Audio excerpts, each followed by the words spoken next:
Il y a suffisamment de sang pour toutes les générations. Oui, il ne finira pas. Il est destiné à poursuivre son travail sur le temps présent et sur le temps à venir.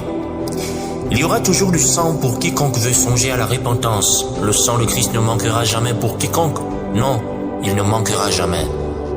Il est plus puissant que le degré de nos fautes. Il est plus puissant que nos crimes.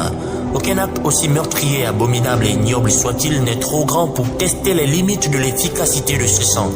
Il purifie tout et il efface tout. Lorsque Jean est ravi en esprit dans le ciel, il voit un agneau immolé, mais sauf que cet agneau est vivant. Comment un animal égorgé peut-il vivre? En réalité, il a vaincu la mort. L'agneau est vivant. C'est la garantie du caractère permanent du sang frais. Le propriétaire du sang est lui-même vivant, alors ce sang a donc conservé toutes ses propriétés, toute sa vigueur, toute sa force et sa validité. Il n'est pas moins efficace qu'hier et il ne sera pas plus efficace demain. Jésus sauve. Le sang de Jésus qui a coulé depuis est toujours opérationnel pour opérer efficacement, pour sauver, pour faire le travail complet sur tous les vivants. Il sera toujours assez puissant, et ce peu importe le temps qui passe, il n'est pas possible qu'il soit influencé par le temps, car ce qui est éternel n'est pas soumis aux exigences du temps.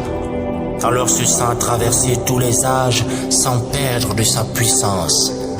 Son sang a été pourvu pour tous les temps, pour toutes les situations, pour tous les cas. La réponse de Dieu face à tout type de malédiction et de condamnation a été abondamment pourvue. Le sang qui porte dans ses gènes la bénédiction et la vie, le sang irréprochable, le sang qui n'a aucune maladie, aucune infirmité, aucun défaut nous a été abondamment donné. Et il est toujours disponible pour tous les hommes. Aucune arme n'est assez puissante pour sauver le monde comme le sang. Amen. Amen.